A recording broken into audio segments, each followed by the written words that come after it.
দীর্ঘদিন একই রাস্তা চলাচল করলে সেই রাস্তার ধারের কাছে বিল্ডিং থেকে শুরু করে প্রতিটা পথ চেনা হয়ে যায়, মুখস্থ হয়ে যায় কোথায় কি আছে। দীর্ঘদিন একই জুতা পরার পর হুবহুব আরেকটা জুতা ভুলবশত পায়ে দিলেও দেখার আগেই টের পাওয়া যায়, অনুভব করা যায় জুতো জুড়ো অন্য কারোর। কিন্তু বহু বছর ধরে মার্বেল আকৃতির চোখ দুটো দিয়ে তাকাবার পরও মানুষ চেনা যায় না। মানুষ চেনা আসলে অসম্ভব। তো নিজেকে অনেক পরিবর্তন করতে হবে, আবেগ কমাতে হবে, বাস্তবতা মেনে নিতে শিখতে হবে।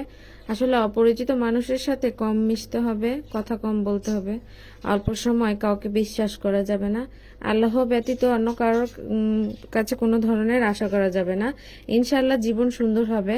আসসালামু আলাইকুম, আপনারা সবাই কেমন আছেন? আশা করি ভালো আছেন। আমিও ভালো আছি আলহামদুলিল্লাহ।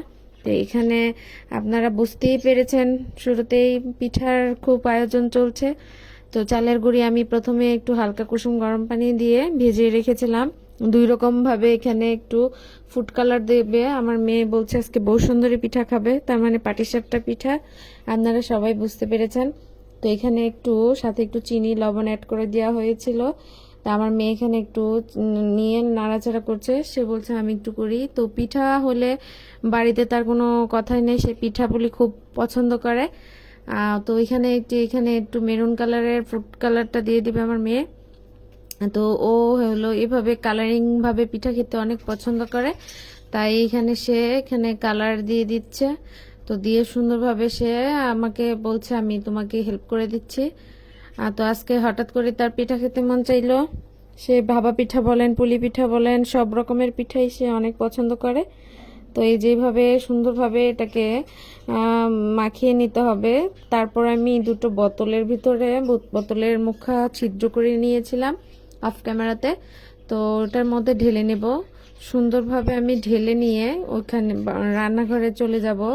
তো এই যে কালারটা না খুব সুন্দর লাগছে, সবুজ কালার, দেখতেও অনেক হয়েছিল, পিঠাটা অনেক মজার হয়েছিল। তো আমার মেয়ের হঠাৎ করেই বাহিনা ওঠে, সে আমি এটা খাবো এটা খাবো, এখনই করে দাও। তো প্রস্তুতি না হলেও প্রস্তুতি নিয়ে রাখি আমি ফ্রিজে সবসময়।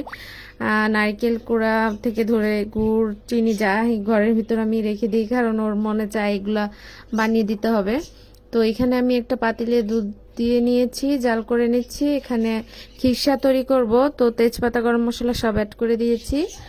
আর এখানে আমি একটু খিরসাটাকে ঘন হওয়ার জন্য একটু পোলার চাল অ্যাড করেছি। এটা যার যার ইচ্ছা, পোলার চাল না দিলেও পারেন।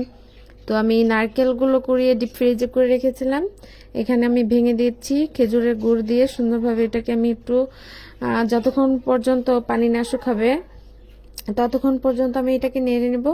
তো এই প্যানের ভিতর আমি একটু ডিজাইন করে আগে দিয়ে পরে আমি এখানে খিরসাটা দিয়ে দিয়েছি।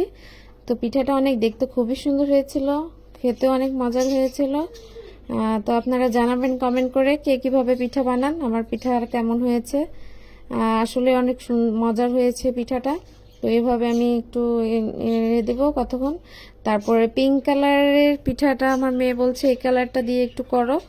তো আমি এইভাবে এখানে একটু এই কালারটা দিয়ে আর সুন্দর মতন এই যে সাদা কালার দিয়ে অ্যাড করে দিচ্ছি। তারপর আমি কি সাথে এই যে ফাইনালি আমার পিঠা হয়ে গিয়েছে। তো আজকের মতো এই পর্যন্তই। সবাই ভালো থাকবেন, সুস্থ থাকবেন। আল্লাহ হাফেজ।